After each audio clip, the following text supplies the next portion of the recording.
Hello, welcome back.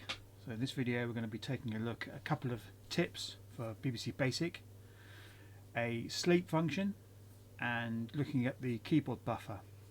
So for the sleep function there is a wait function built into the BBC Basic IDE that runs on the Windows, and that's really useful, but it's not supported natively by BBC, by the BBC itself.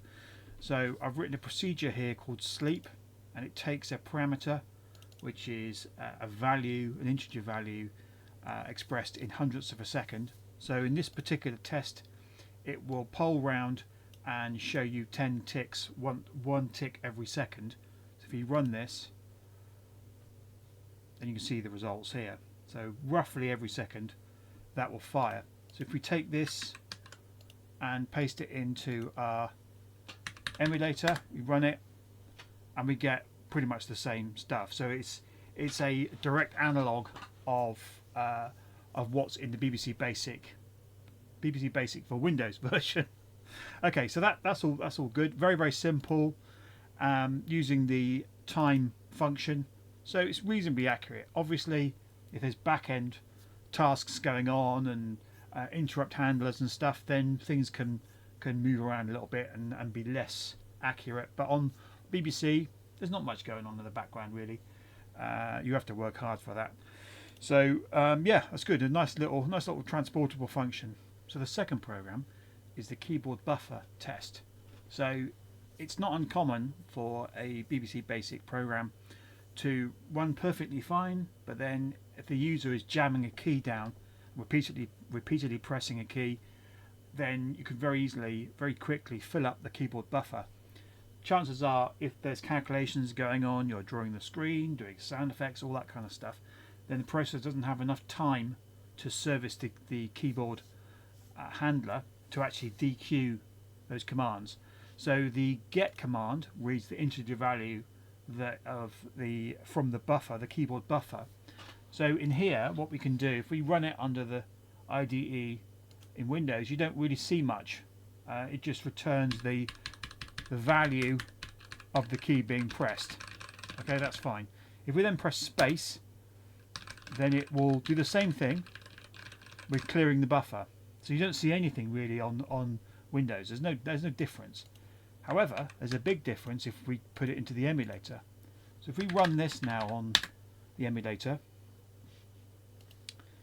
hang on, I've got a previous program in there. Let's just get rid of that and do that again. Okay. So similar kind of thing. So you can see here there's a delay. So this is running a loop of just a loop around A of 500. It's not doing anything, but it simulates that it's busy. So it's got things to do in the background. So if I then do H, and then do D's and stuff like that. So I'm not touching anything. Look, no hands, and it's still processing. So it's having to do quite a lot of extra stuff to catch up. And I can go really nuts. I can do loads and loads of stuff in the buffer. And this is going to take some time. Maybe I should have done that many. That may have been a mistake. There we go. Okay, so it has actually finished. So it's not too slow, but there's an obvious difference there. Now, if we press space, we'll go into the buffer clear mode. So every time we're about to read stuff out of the keyboard buffer using get, then we do this fx21 command, which clears the buffer. So if I do that, as soon as I finish typing, it's gone. So I do loads and loads of stuff, and it's gone. Loads more stuff, and it's gone. Loads and loads of stuff, and it's gone.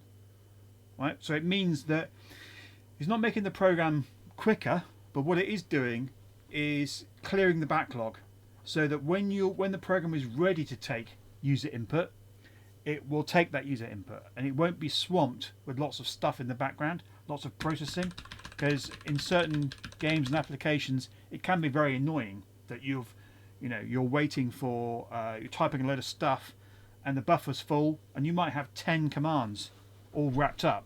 Now it may be that if you're controlling a character, for example, you keep going left, you keep jamming left, then it might be that you've done 10 lots of left before you get a chance to realise that there's an alien laser beam coming towards you and you can't move out of the way. So that's it has potential for clearing stuff up and making user input a lot more accurate.